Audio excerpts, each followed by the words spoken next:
नमस्ते सभी को। रक्षाबंधन के इस पावन पर्व पर आप सबको हार्दिक शुभकामनाएं, मंगल कामनाएं। ये पर्व आप सबके लिए बहुत ही मंगलकारी, मंगलमय और अच्छी कामनाओं को पूरा करने वाला हो। आप सबके लिए आज के इस विशेष सत्र में हम कुछ और विशेष लाए हैं और वो विशेष हम सबके लिए बिल्कुल सहजता वाला, जानने वाला, डेली करने योग्य, प्रतिदिन के करने योग्य चीजें हैं। उसके लिए हम मंत्र पाठ कर लेते हैं।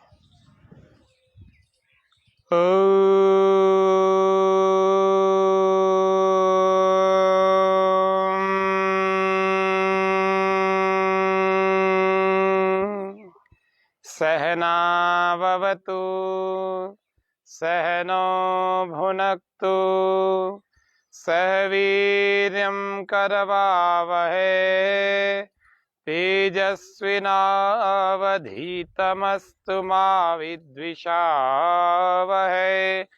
ओम स्वस्ति स्वस्ति स्वस्ति। कुछ मानसिक और बौद्धिक नाड़ियों को कैसे स्पर्श किया जाए, किन किन गंधों से स्पर्श किया जाए, रोज आज से हम एक पादप के बारे में जानेंगे। जया जी, ऋतु जी, राकेश जी और भी बहुत सारे दर्शक हमारे जुड़े हुए, सबका हार्दिक स्वागत, अभिनंदन करता हूं और आप सबको रक्षाबंधन के इस पावन पर्व पर पुनः शुभकामनाएं और बधाई देता हूं। श्रावणी उपाकर्म का यह पर्व, आज हम योग के इस छोटी छोटी सूक्ष्म क्रियाओं से आज के इस पर्व के महत्व को भी जानें। कंधों के सूक्ष्म व्यायाम करें, श्वास भरते हुए श्वास छोड़ते हुए। हमारे पास में एक पौधा तो है तुलसी का। इस तुलसी के पौधे के बारे में एक बात जान लेते हैं, वैसे तो बहुत सारी बातें हैं। दूसरा हमारे पास में है एक पौधा और पत्थर चट्टा का, तो इस पत्थर चट्टा को के बारे में भी जान लेते हैं। ये पत्थर चट्टा का पौधा है, ये तुलसी का पौधा है। ये पीछे इसी प्रकार से और भी कई अन्य पादप जो औषधियां हैं वे लगे हुए हैं। इन दोनों के बारे में आज एक एक बात जान लेते हैं, ठीक है? तो क्या है, चलिए करते रहे, सूक्ष्म व्यायाम करते रहे।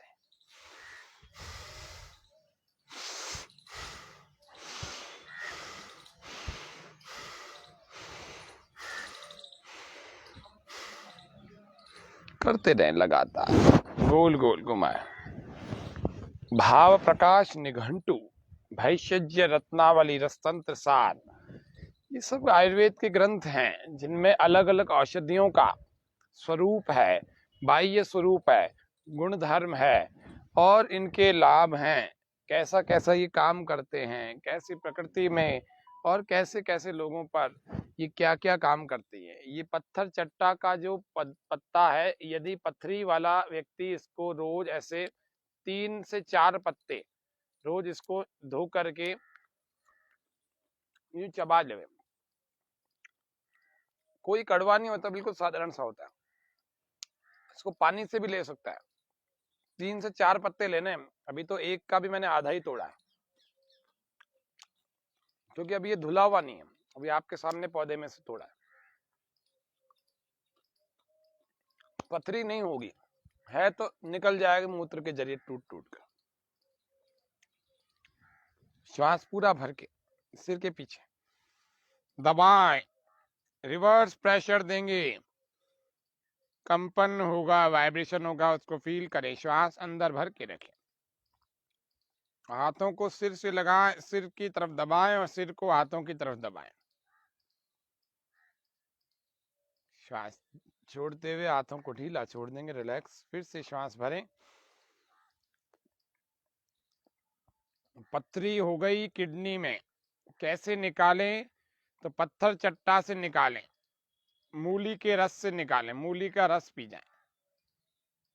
ये तो घरेलू नुस्खे हैं, इसके लिए कोई आयुर्वेद में भीष्मरत्न शास्त्री या डिग्री उपाधि करने की आवश्यकता नहीं होती है। ये पत्थर चट्टा तो ऐसा निरापद है, इसका कोई भी साइड इफेक्ट नहीं होता और ये प्रत्येक व्यक्ति ले सकता है, महिला हो चाहे पुरुष हो, बुजुर्ग हो चाहे बालक हो।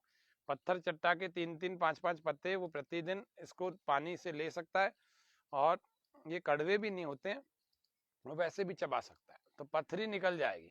बहुत सारे लोग पथरी की वजह से परेशान होते हैं, तो किडनी की पथरी के लिए तो आपको परेशान होने की बिल्कुल आवश्यकता नहीं है। मूली का रस भी पी सकते हैं सीजन आए तो, नहीं तो पत्थर चट्टा तो खूब मिला हुआ है, किसी के पास नहीं हो तो हमसे ले जाना, खूब दे देंगे आपको।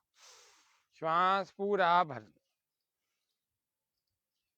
दबाएं,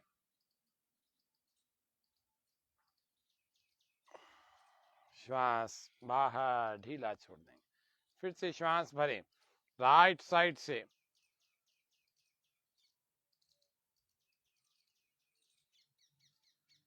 दबाएं, अच्छा दबाएं, प्रेशर देंगे, दूसरी तरफ से भी। किसी को आलस्य बहुत ज्यादा है, सुहागा, चलो आज आज 2 पादपों के बारे में बता देते हैं। ऐसे तो बहुत सारी चीजें, ऑक्सीजन की कमी है तो भी कुछ चीजें घरेलू प्रयोग, यह है तुलसी के पत्ते भी हैं, इसमें तुलसी के बीज भी हैं। इन बीजों को तोड़ लेंगे, बीजों बीजों को तोड़ लो। मूड खराब है, मान लीजिए कि अभी मन नहीं लग रहा कहीं, तो इन बीजों को तोड़ लीजिए, अच्छे ढंग से इसको रगड़ लीजिए, थोड़ा सा रगड़ के हाथों में इसकी गंध आ जाएगी और फिर इसको सूंघिए, इन बीजों को भी सूंघिए, इस हाथ को भी सूंघिए,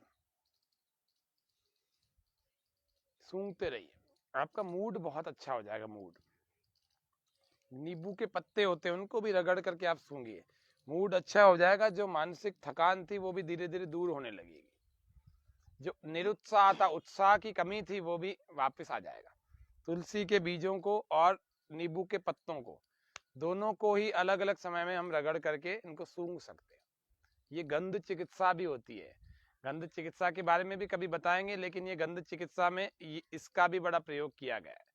एक रात की रानी होता है पेड़, उसकी गंध भी बड़ी सुंदर होती है, बहुत अच्छी होती है, मन को मोह लेने वाली होती है। उसका भी अलग अलग रोगों में उपचार में प्रयोग किया जाता है, लेकिन यहाँ तो सूंघने की बात है कि मूड आपको अच्छा बनाना है, बहुत अच्छा मूड बनाना है। प्राकृतिक गंधों से आप मूड बनाएं, अलग अलग परफ्यूम और केमिकल वाली परफ्यूम लेकर के क्यों बनाना चाहते हैं। भस्त्रिका प्राणायाम करें, गहरे लंबे श्वास के साथ भस्त्रिका का अभ्यास करें, बहुत गहरे लंबे श्वास भरें, खूब भरें, बहुत लंबे गहरे श्वास। आप मेरे पीछे उद्यान देख रहे हैं, बहुत सुंदर सा उद्यान है, और इस बहुत सुंदर से उद्यान में हम बैठ करके योग की भिन्न भिन्न क्रियाएं करते हैं, कभी किसी उद्यान में और कभी किसी उद्यान में।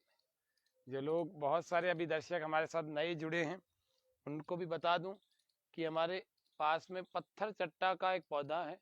इस पत्थर चट्टा के पौधे का एक पत्ता मैं तोड़ देता हूँ, ये पथरी को, किडनी की पथरी को ठीक करने के लिए काम आता है। इस पत्ते को यूं खाया जाता है,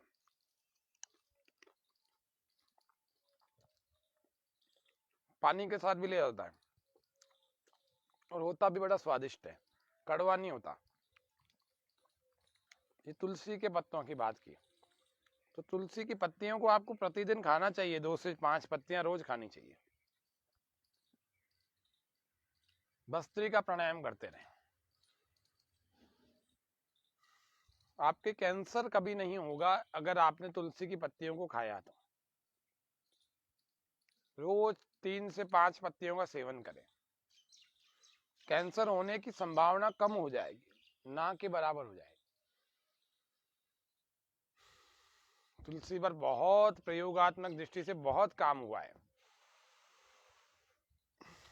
भारत का सबसे बड़ा पर्व अगर कोई है पठन पाठन की दृष्टि से, विद्या की दृष्टि से, तो उस पर्व का नाम है श्रावणी उपाकर्म। श्रावण मास की यदि सौर वर्ष के हिसाब से देखा जाए तो श्रावण मास की पूर्णिमा को यह पर्व मनाया जाता है। आज श्रवण नक्षत्र है, श्रावण मास की पूर्णिमा है। आज के दिन ब्रह्मचारियों को, बच्चों का, लड़कों का, इन सब का उपनयन संस्कार और वेदारंभ संस्कार करवाया जाता है। उपनयन यानी अब उसकी पढ़ने की आयु हो गई, पढ़ने का समय हो गया, अब उसको गुरुकुल में भेजना है। भस्त्रिका करते रहे लगातार बिना रुके, गुरुकुलों में भेजा जाता था। आपने देखा होगा जिसको जनेऊ संस्कार कहते हैं, भिक्षाम देही करके उसकी एक परंपरा भी प्रचलित हो गई है कि भिक्षाम देही ऐसा करते हैं और ना बच्चों को जनेऊ करवा करके भेजते हैं। एक रस्म भी उसमें जोड़ दी गई। भिक्षाटन करता है अपने माता पिता से, अपने रिश्तेदारों से, फिर आकर के आचार्य जी को बताता है कि मैंने भिक्षा का अभ्यास कर लिया, मेरे को गुरुकुल में जाकर के भिक्षा मांगने में कोई संकोच नहीं होगा, किसी आसपास के क्षेत्र से मांगूंगा तो, चाहे वो राजा का पुत्र क्यों ना हो।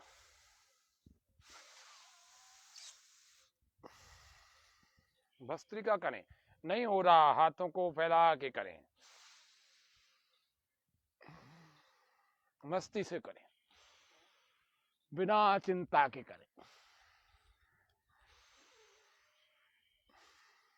पैरों को फैलाना चाहते हैं फैलाएं, लेकिन करें। प्राणायाम करें,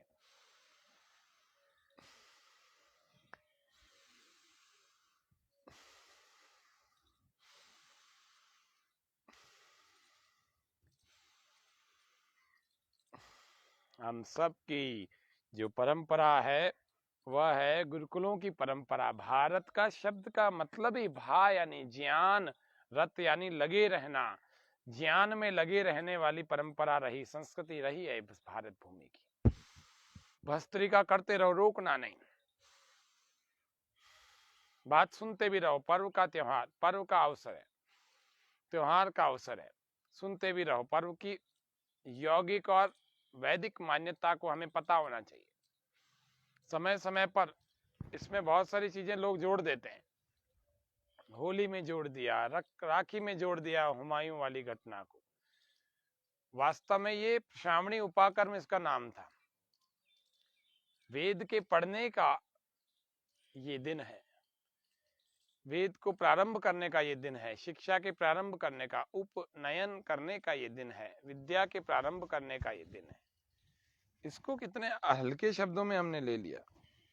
श्रावणी उपाकर्म का स्वरूप ही आम जन के बीच में से विलुप्त सा हो गया। अब इसको रक्षाबंधन या राखी के रूप में मनाने लग गए। अच्छी बात, मनाएं, लेकिन इसको वेद के पढ़ने पढ़ाने और बच्चों को विद्या ग्रहण करने के लिए भी इसका आप महत्व समझें कि कैसे इसका महत्व हमारे पूरी संस्कृति में ढला हुआ है।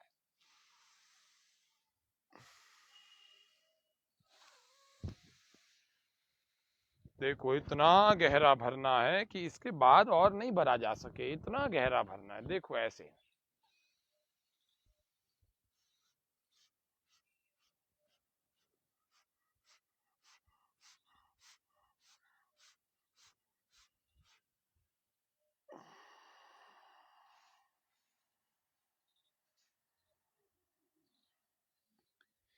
पीछे पूरा तुलसी का उद्यान लगा हुआ है। आपको दिखा दूं, हर जगह तुलसी ही तुलसी लगी हुई। तुलसी का उद्यान है एक तरह से, और पीछे पत्थर चट्टा और अन्य अन्य औषधीय पौधे, ये पादप जीवन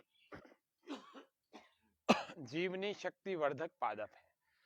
इनके बारे में आज से हमने तय किया है कि रोज आपको एक पादप का एक गुण बताएंगे, एक पौधे का एक औषधीय गुण बताएंगे, जो कि आपकी रोज के रूटीन की लाइफ में काम आता रहे। और ये इस कार्यक्रम की विशेषता भी रहेगी कि जड़ी बूटियों के बारे में, सामान्य पौधों के बारे में जो हमारे आसपास में, उनके बारे में हमें पता ही नहीं होता, अब पता लगे।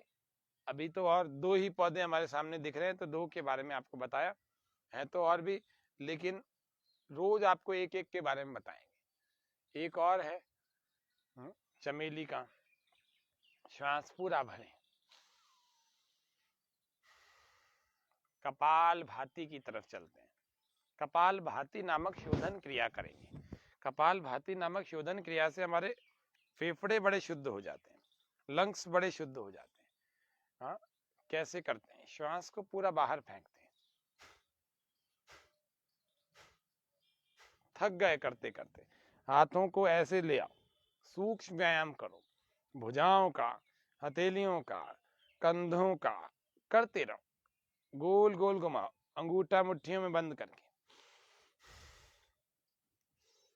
करते रहेंगे, लगातार करते रहो, बिना रुके, लंबे श्वास और प्रश्वास के साथ करते रहे, बिना रुके, कहीं पर श्वास रोकनी नहीं है, लगातार। एक बार अंगूठा अंदर, एक बार अंगूठा बाहर, श्वास भरते रहे, छोड़ते रहे।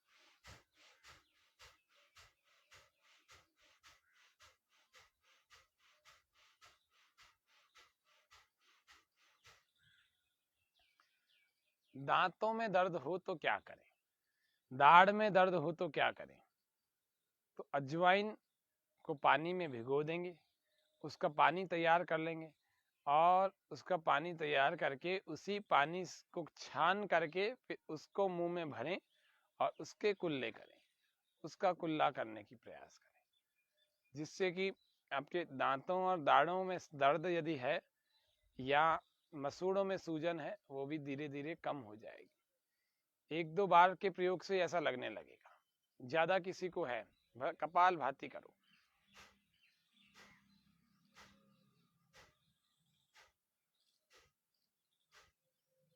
श्वास को दोनों नासिका के छिद्रों से बाहर फेंके। एक सेकंड में एक बार, 2 सेकंड में 2 बार, 60 सेकंड में 60 बार, 1 मिनट में 60 बार, 5 मिनट में 300 बार करते रहे। 100 के 3 स्ट्रोक लगाएंगे तो भी 5 मिनट के लगभग हो जाएगी।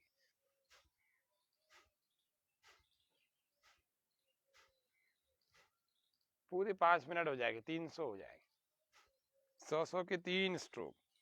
कपाल भाती शोधन क्रिया षट कर्मों में बहुत महत्वपूर्ण क्रिया।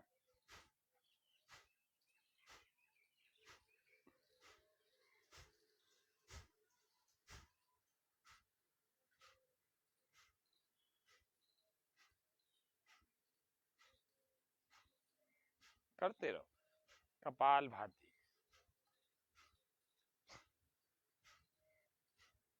कपाल भाती और अनुलोम विलोम के बारे में तो अब लाभ बताने की भी आवश्यकता नहीं है, लोगों को पता है ये सर्व रोग हरि हैं, बहुत सारे रोगों का शमन करते हैं, बहुत सारे रोगों में लाभ पहुंचाते हैं, उदर के बहुत रोगों में लाभ करते हैं।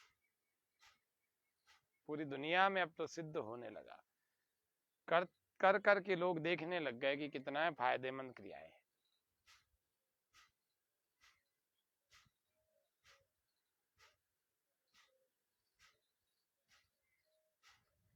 बोर हो जाते हैं एक ही क्रिया कर करके, तो क्या करें?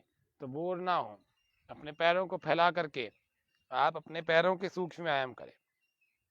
बोर होने की आवश्यकता नहीं है, आप सूक्ष्म व्यायाम करें, श्वास भरें, पैर खींचें और रोकें। अभी चंचल वृत्ति है, इस चंचल वृत्ति को शांत करेंगे तो प्राणायाम से ही होगी, ध्यान से होगी, आसनों की स्थिरता से होगी।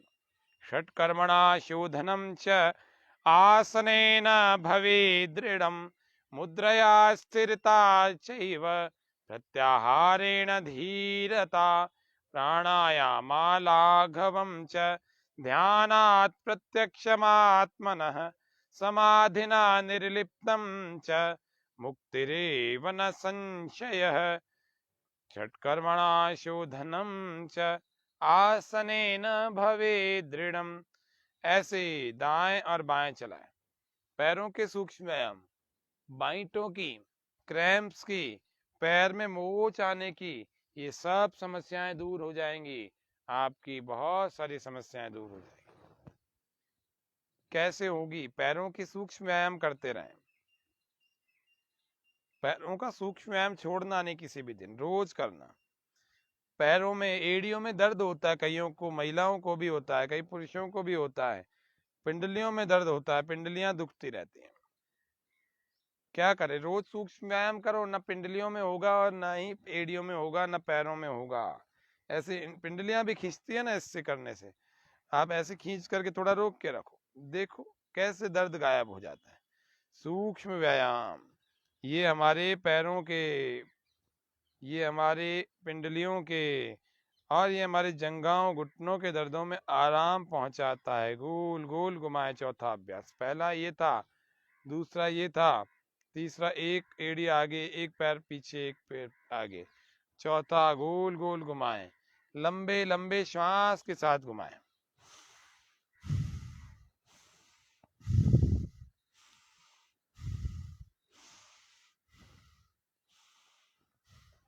केवल पैर ही आपको स्क्रीन पर मैं दिखा रहा हूँ, जिससे कि आपको पूरी एकाग्रता से पूरे पैर ही दिखते रहें।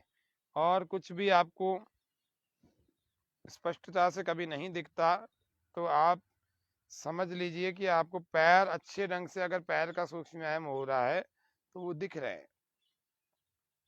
कई बार दूर दूर होता है। अब हम घुटनों के सूक्ष्म व्यायाम करते हैं और पीछे कर लेते हैं, गोल गोल घुमा रहे हैं। पंजे को खींच कर रखें, पंजा खींच कर रखेंगे। यम नियम आसन प्राणायाम प्रत्याहार धारणा ध्यान समाधयो अष्टमंगानि योगांगानुष्ठानाद शुद्धिक्षय ज्ञान दीप्तिराविवेक ख्याति। मेरे पैर के मूवमेंट को आप देखते रहें, कैसे कर रहा हूं, कैसे घुमा रहा हूं, हर बार घूम रहा है। ऐसे ही ये हिप जॉइंट का भी है और दूसरा जिसको हम कहते हैं नी जॉइंट का भी है। तो इन दोनों का ही ये प्राणायाम है, दोनों का ही सूक्ष्म व्यायाम है, प्राणायाम नहीं है। प्राणायाम पूर्वक करना है। क्लॉकवाइज भी घुमा दो, एंटी क्लॉकवाइज भी घुमा दो। कहाँ दर्द रहेगा? आप व्यायाम ही नहीं करते तो दर्द और कमजोरी तो रहेगी। व्यायाम करो हर अंग का, पैर का भी, टांगों का भी, घुटनों का भी, जंघाओं का भी, हिप जॉइंट का भी, कमर का भी और कंधों का भी, सबका करो। गर्दन का भी, आंखों का भी। कहीं कोई कमजोरी नहीं। कमजोरी जहां रोग वहां, एलर्जी जहां रोग वहां। इसीलिए एनर्जी जुटाओ, एनर्जी, एलर्जी नहीं जुटानी। एलर्जी तो बहुत है लोगों को। अब क्या करना है, एक ऐसे पैर को जंघा पर रखना और पास में दिखा देते हैं आप, और श्वास पूरा बाहर, इसको लगाना है, छाती से लगाना है, ऐसे लगाओ। थोड़ी देर रोको, थोड़ी देर रोको, श्वास पूरा भरें और फिर नीचे ले जाएं। केवल आपको यही पार्ट दिखाई दे रहा है, इसीलिए मैं आपको जूम करके दिखा रहा हूं। श्वास पूरा बाहर,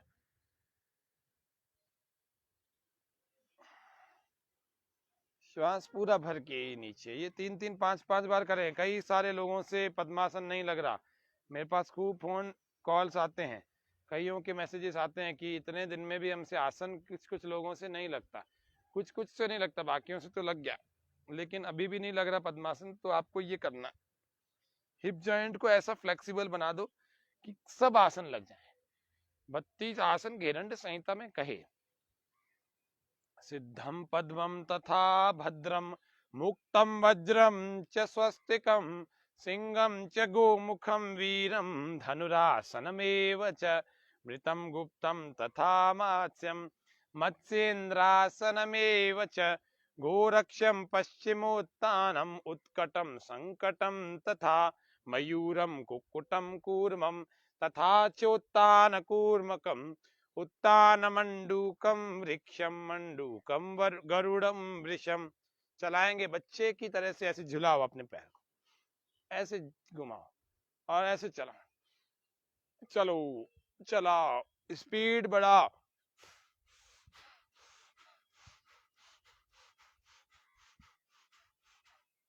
अपना ही तो पैर है, घूमेगा कैसे नहीं। दूसरे को ऐसे पकड़ो, नहीं आ रहा पकड़ में, कोई बात नहीं, इतना कर लो, लेकिन कोशिश करो पूरा एल्बो से ऐसे बैंड कर लिया जाए, ऐसे बैंड कर लिया जाए और ऐसे घुमा दिया जाए। मयूरम कुक्कुटम कूर्मम तथा चोत्तान कूर्मकम उत्तान मंडूकम वृक्षम मंडूकम गरुड़म वृषम शलभम मकरम चोष्ट्रम भुजंगम योगमासनम द्वात्रिंशदासनान्येव मर्त्ये सिद्धि प्रदानि च। इस प्रकार से ये थोड़े थोड़े से प्रयोग किए। अब हम थोड़ा और जान लेते हैं कि हिप जॉइंट का और पद्मासन आदि लगने के लिए और क्या चीजें सहायता करेंगी हमारी। वो करेगी हमारी बटरफ्लाई। तो बटरफ्लाई की प्रैक्टिस थोड़ी सी देख लेते हैं। इसको दूसरी भाषा में, दूसरे स्वरूप में अगर देखा जाए तो उसको हम कहते हैं भद्रासन। सिद्धम पद्मम तथा भद्रम, भद्रासन कहते हैं।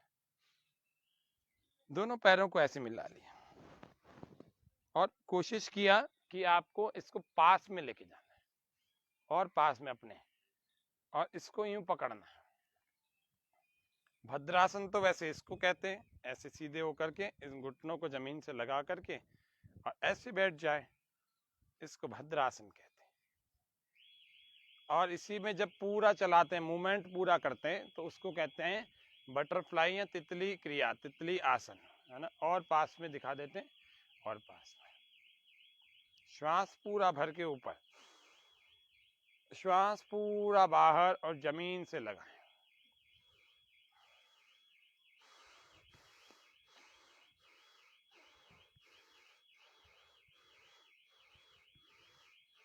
छोटी छोटी क्रियाओं पर आज फोकस कर रहे हैं।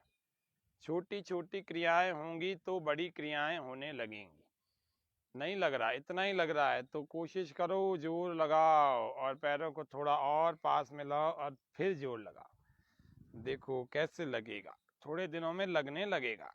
ये जंघाएं, फिर नीचे घुटने, घुटनों का जोड़ ये लग जाए और पूरा शरीर सीधा हो जाए। ये भद्रासन पूरी तरह से 20 बार पूरा करो। श्वास भरते हुए घुटने ऊपर, श्वास छोड़ते हुए नीचे।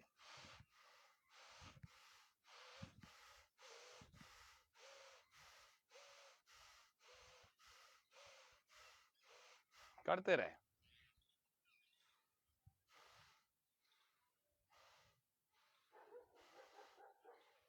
करो, सभी आसन हो जाएंगे और बहुत अच्छे हो जाएंगे। आप करेंगे, प्रयत्न करेंगे तो कभी नहीं।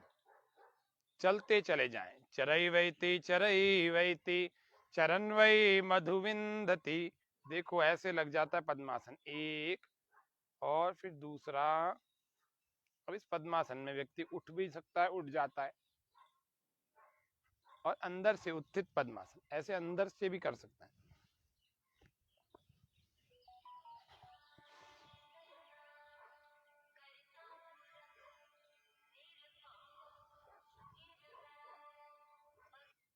ऐसे उठ जाता है और उठ, फिर इसी में एक बद्ध पद्मासन भी होता है, उसको भी कर सकता है। कैसे करता है? अगर आपका एक पद्मासन ढंग से होने लगा ना, तो बाकी चीजें भी आपकी ठीक ढंग से आप प्रयत्न कर सकते हैं। कैसे? एक हाथ को यहाँ पीछे से यूं घुमा करके ले गए, प्रयत्न किया छूने का, नहीं छू रहा तो देख तो रहा ही है, ऐसे धीरे धीरे छूते छूते छूते और लाते लाते ऐसे छू भी जाएगा। और फिर और प्रयत्न करेंगे तो ये अंगूठा ऐसे पकड़ में आ जाएगा और ये भी पकड़ में आ जाएगा और पूरा शरीर ऐसे सीधा भी हो जाएगा। इसको कहते हैं बद्ध पद्मासन। तो बद्ध पद्मासन को भी हम लगा सकते हैं यदि हमारा पद्मासन ठीक ढंग से एक बार लग जाए। और पद्मासन लगने के बाद तो आप धीरे धीरे और आगे बढ़ सकते हैं। तो इस तरह से हमने कुछ आसनों के पहले के सूक्ष्म व्यायाम देखे हैं, और सूक्ष्म व्यायाम देखने के बाद अब हम वापस से प्राणायाम में चलते हैं। कपाल भाती नामक क्रिया को हम कर रहे थे। उसको थोड़ा सा और कर लेते हैं।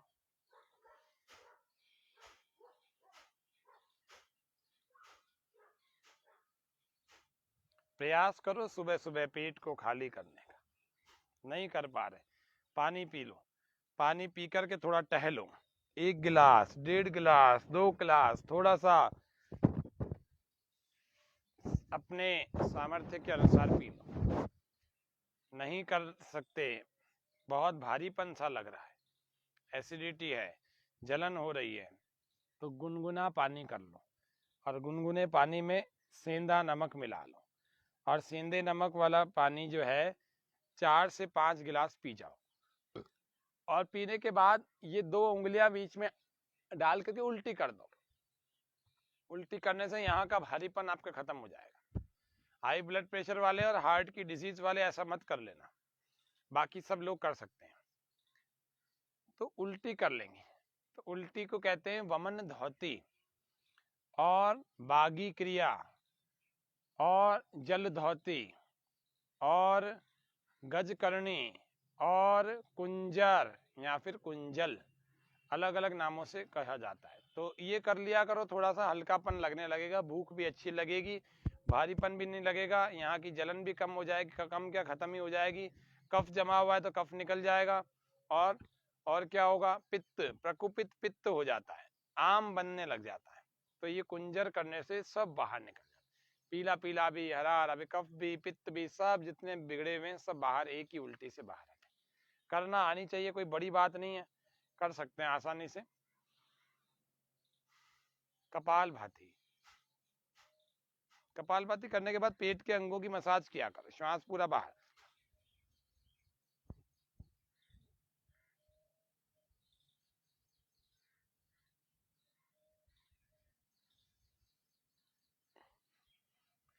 आज राखी का पर्व है, एक सुंदर सा भजन सुनाएंगे आपको, और अनुलोम विलोम करते हुए उस भजन को गाएं। राइट को क्लोज कर दो,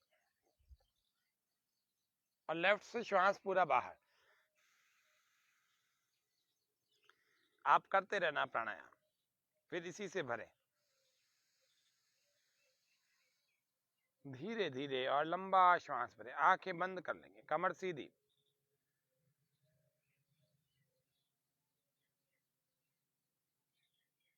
दूसरे से बाहर,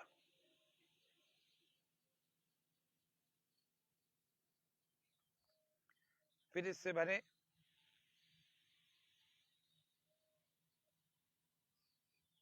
फिर दूसरे से बाहर। इसकी गहराई बढ़ाते चले जाओ, इसकी लंबाई बढ़ाते चले जाओ, इसको और स्लो करो, इसकी आवाज कम करते चले जाओ। प्राणायाम अनुलोम विलोम करते रहें, बिना रुके करें, बिना रुके, रुकना नहीं है, थकना नहीं है। थकेंगे, रुकेंगे कब, वृद्धावस्था जब हो जाएगी। और वृद्ध कोई भी नहीं होता, ध्यान रखना, किसी भी आयु में आपके अंदर युवावस्था का विचार होना चाहिए। युवा का मतलब होता है वायु, और वायु की भांति आपका भीतर का उत्साह होना चाहिए। सुखी बसे संसार सब, दुखिया रहे न कोई। सुखी बसे संसार सब, दुखिया रहे न कोई। यह अभिलाषा हम सब की, भगवन पूरी होए। प्राणायाम करते रहें, प्राणायाम को रोकना नहीं। सुखी बसे संसार सब, दुखिया रहे न कोई। यह अभिलाषा हम सब की, भगवन पूरी होए। विद्या बुद्धि तेज बल, सबके भीतर होए। दूध पूत धन धान्य से, वंचित रहे न कोई। आपकी भक्ति प्रेम से, मन होवे भरपूर। राग द्वेष से चित्त मेरा, कोसों भागे दूर। मिले भरोसा आपका, हमें सदा जगदीश। आशा तेरे धाम की, बनी रहे मम ईश। हमें बचाओ पाप से, करके दया दयाल। अपना भक्त बनाए कर, सबको करो निहाल। दिल में दया उदारता, मन में प्रेम अपार।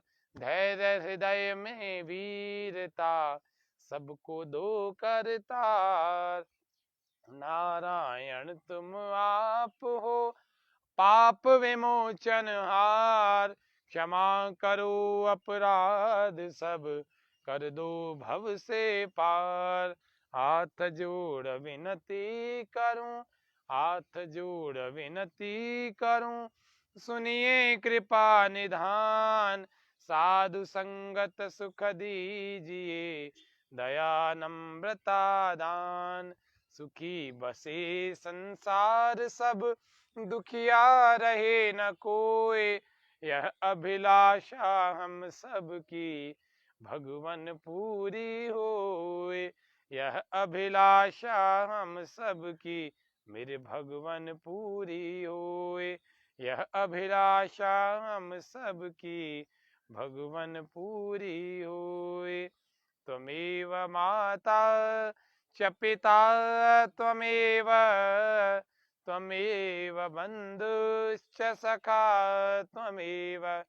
त्वमेव विद्या द्रविणं त्वमेव, त्वमेव सर्वं मम देव देव। त्वमेव सर्वं मम देव देव। पर्व के दिन परमपिता परमात्मा से प्रार्थना करनी चाहिए और मंगल कामना का भाव बनाना चाहिए। सबकी मंगल कामना, सर्व मंगल कामना। प्राणायाम हम अनुलोम विलोम कर रहे थे। गहरे श्वास भरो, रुको मत, थको मत।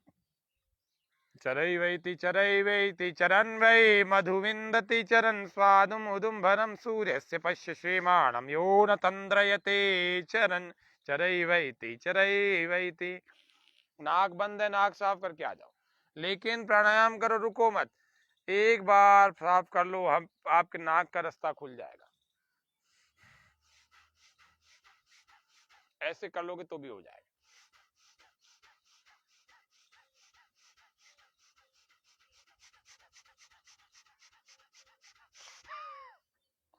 फिर कर लो। प्राणायाम के अलावा रोज ध्यान भी होना चाहिए हमारे जीवनचर्या में। भ्रामरी और उद्गीत के बाद ध्यान में प्रवेश करेंगे। आज आपको प्रणव के बारे में बताना था, प्रणव क्या होता है। तस्य वाचकः प्रणवः। भ्रामरी करें।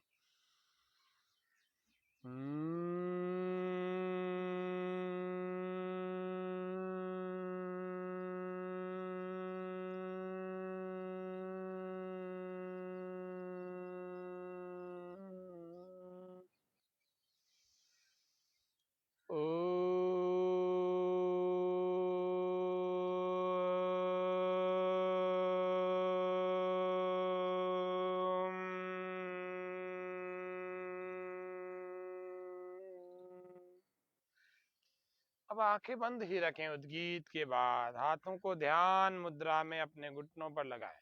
चेहरा शांत, बिल्कुल सहज प्रसन्नता से युक्त, कम से कम तनाव से युक्त तो नहीं हो। आंखें खोलने का बिल्कुल भी प्रयत्न ना करें।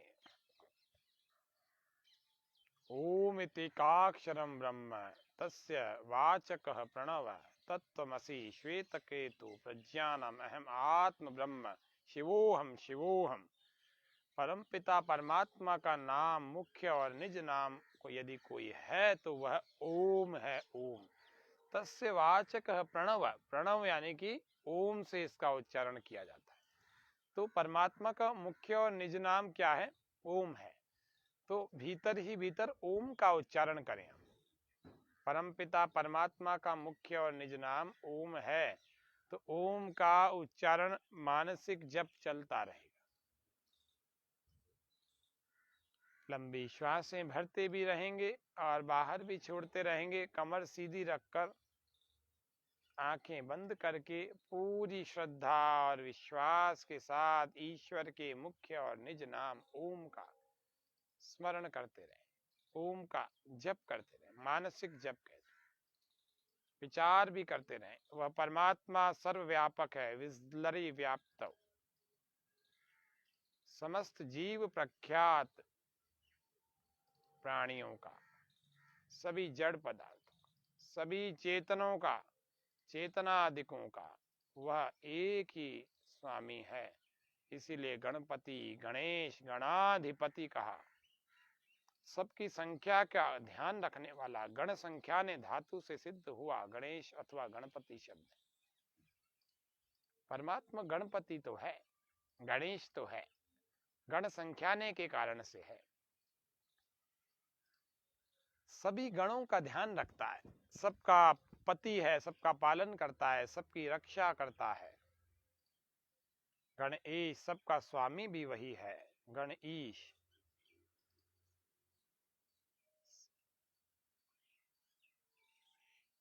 विष्णु है, वह सब ओर व्याप्त होने के कारण से वह विष्णु है। इसीलिए परमपिता का नाम, एक नाम विष्णु भी है, क्योंकि वो सब जगह व्याप्त है, सर्वव्यापक परमात्मा है। उसी सर्वव्यापक स्वरूप का हम ध्यान कर रहे हैं। वह ईश्वर, वह परमात्मा हमें हर समय देख, सुन और जान रहा है।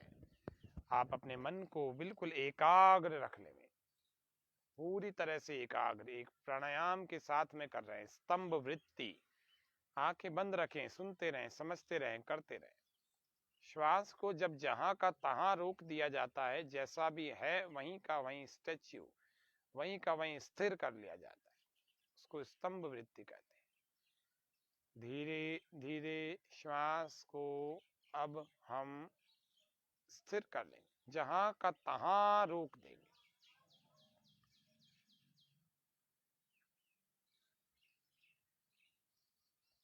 रोके रखें, न श्वास अंदर भरें, न श्वास बाहर छोड़ें।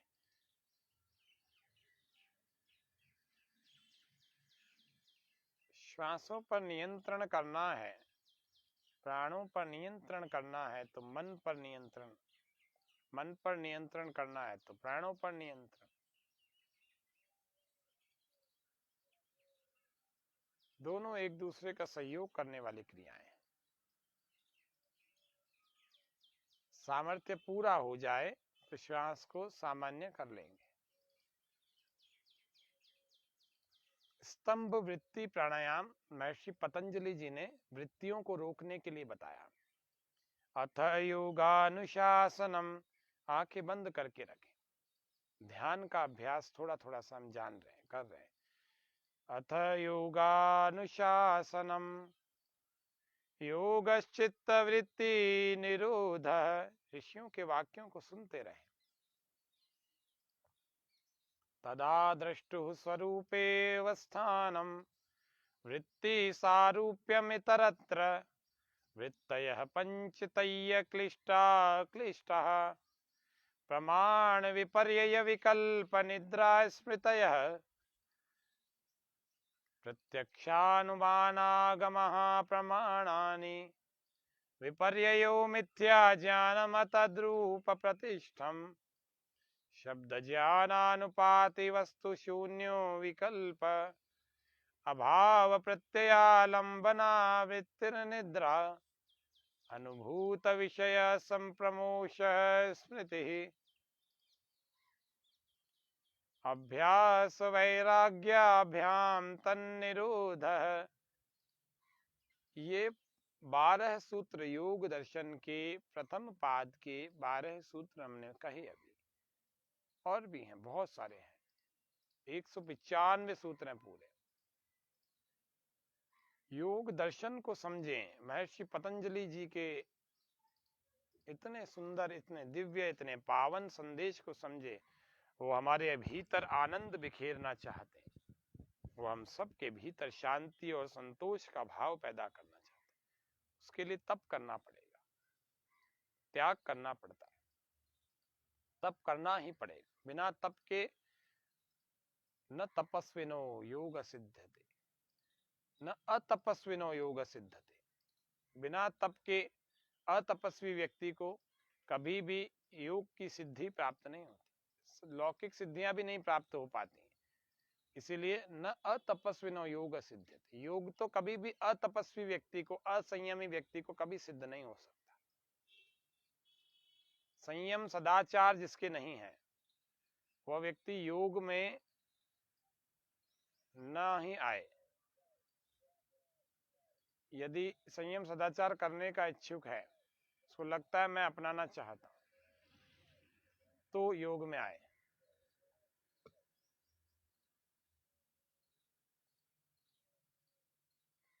सर्वव्यापक, वह हर समय हमें देख रहा है, सुन रहा है, जान रहा है।